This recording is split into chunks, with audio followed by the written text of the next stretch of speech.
Today I want to talk about the difference between a home practice and a studio practice, and specifically if beginners should have a home yoga practice or whether they need to have a physical teacher. Just keep in mind, I am not a yoga teacher. I've never done yoga teacher training. I am just a student learning, loving, dedicated to my practice, and yeah, I have opinions and a platform, so I share them. If you know my journey at all, you know that I started my yoga practice, like a dedicated daily practice at home through my friend's website called Banana Blondie Yoga. I'll link it below. In my opinion, Michelle is one of the best yoga teachers, at least the best yoga teacher I have ever come across, and the fact that I have learned yoga and found such joy and passion for yoga through this online platform is pretty incredible to me. However, because it is freezing in this house, we just moved into this house this year. This is our first fall, winter here, and holy Cheez-Its, this is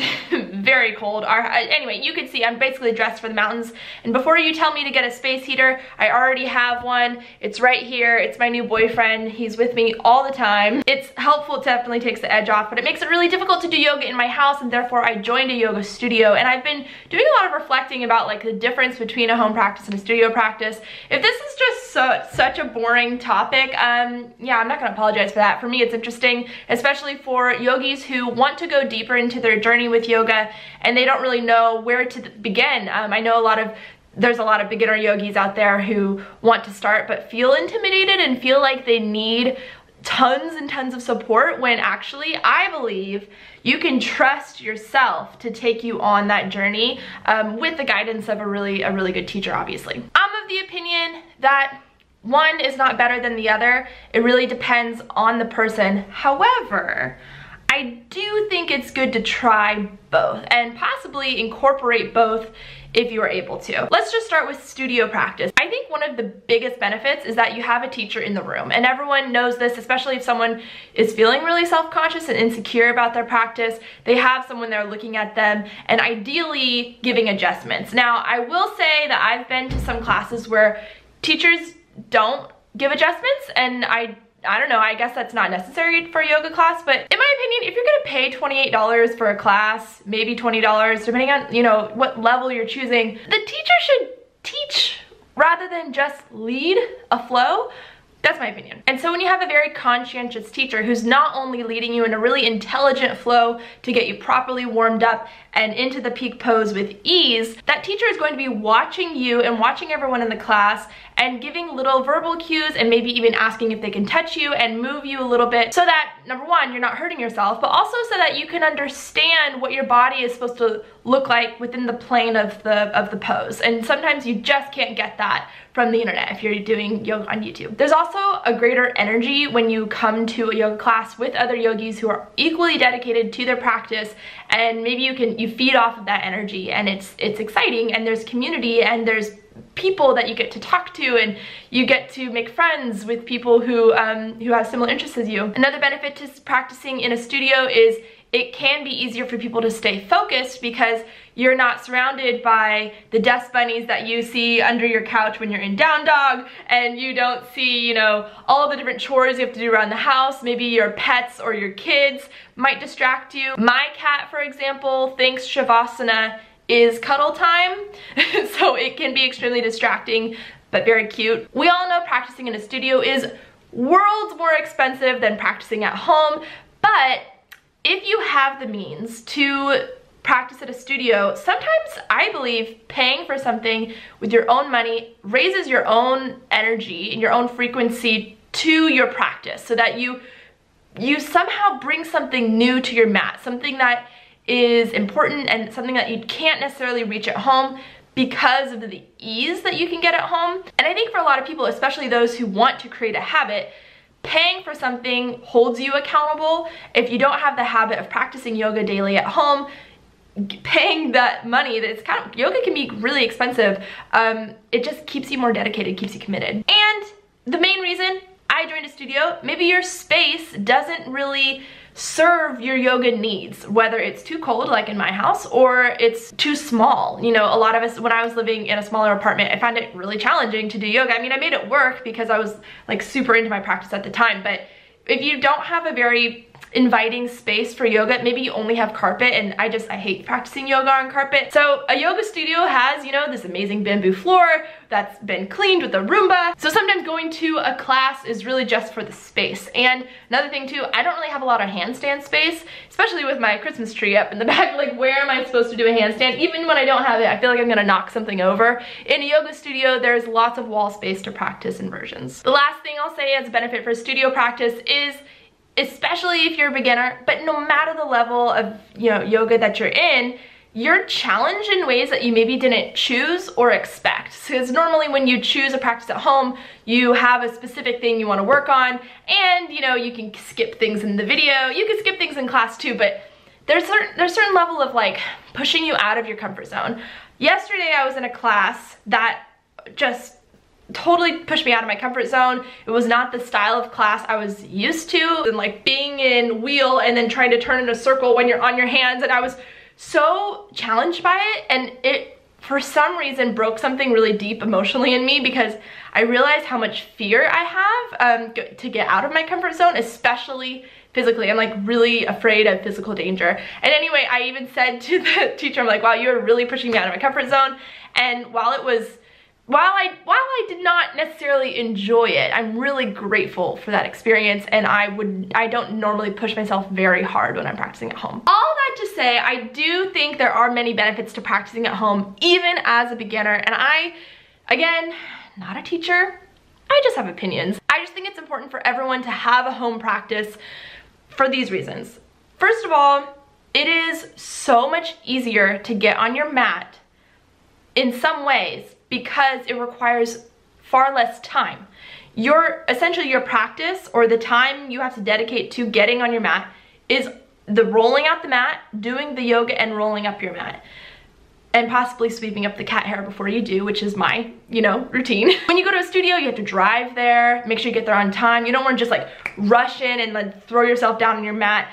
You need time, you need a little buffer space before and after. So an hour, 15-minute practice could take you 2 hours, depending on how far your yoga class is from you. And it's so much cheaper. This is such a great opportunity for anyone to practice yoga. There's so many free videos online, and if you want a specific teacher to work with, I highly recommend Michelle. She brought me so much deeper into my practice, and I was like texting her all mushy-gushy yesterday, telling her how grateful I was that I found yoga through her, because I love her teaching so much. Not only is it just easier to throw down your mat and put on a video and get started, but also you can do a 20-minute practice, and there's your daily yoga. Daily yoga does not have to be an hour and 15 minutes of intense sweating. There are so many amazing videos out there. They're like 15-minute yoga, 30-minute meditative practice, or even a 20-minute strong flow practice.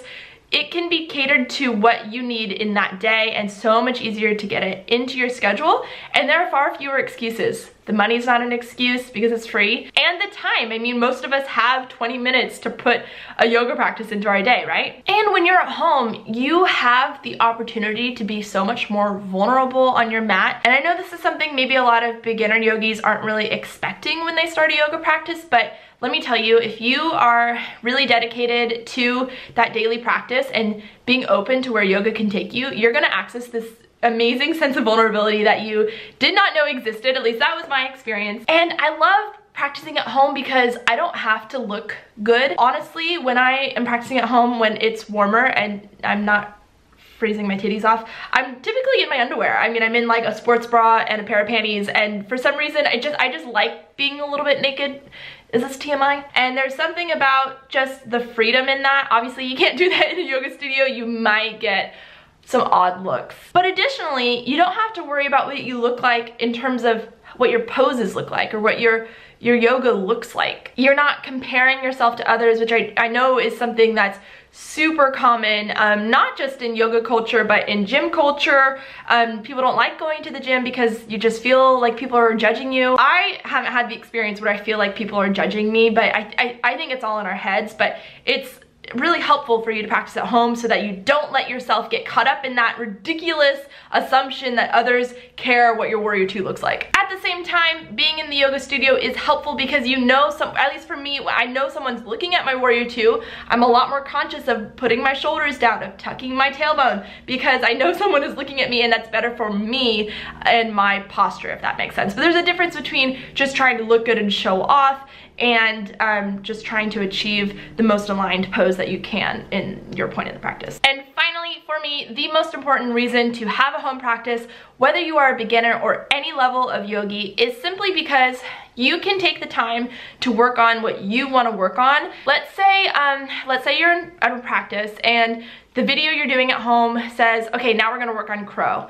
Crow is one of the arm balances, and you're thinking, gosh, okay, I got this. I'm just gonna try it. I normally can't do crow, but let's see. And all of a sudden, the first time in your life, you can do crow and you're balancing, and then you sort of fall out of it and you're just like, you look up, oh my gosh, I just did crow for my very first time.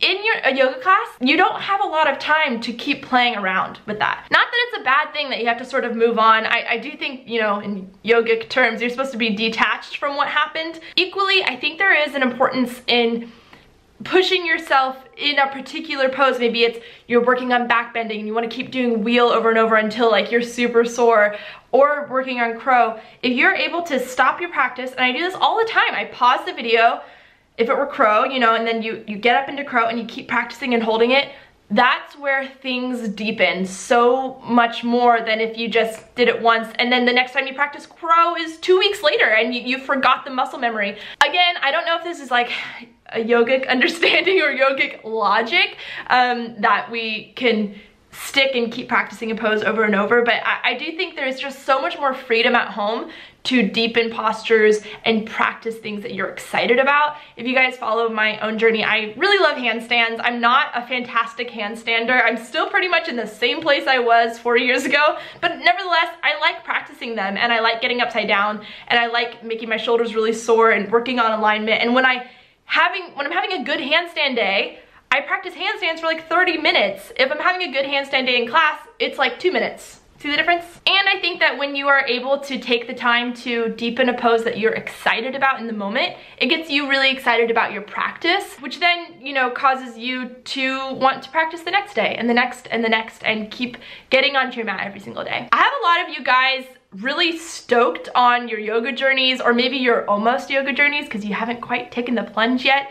And it seems that every time I post about yoga or I talk about yoga, some of you in my audience just get all jazzed about it, and that gets me really jazzed. And in a way, that's kind of like my yoga studio community. We're getting jazzed together about our practice. But if that's you, if you're a beginner yogi and maybe you've taken 1 or 2 classes here and there on vacation, but you've never really fully given it a go to start a daily practice, I just want to encourage you to take the energy you get from being inspired by someone else and stop asking questions and just do it. All you need is a yoga mat, take your socks off, go to a class or start a video, find a teacher that you really like, find a style you like, whether it's in person or on the internet, and just go for it. Because I'm gonna be really honest with you guys, you guys know how much yoga has transformed my life. Over the past couple of years, I've been going in and out of it because of, you know, my love for running also. And I keep coming back to yoga. It's the most connected physical exercise because it's so much more than that. And I don't want to get all gushy, but I love it. And that's it. Oh, wow, I'm so good at ending videos.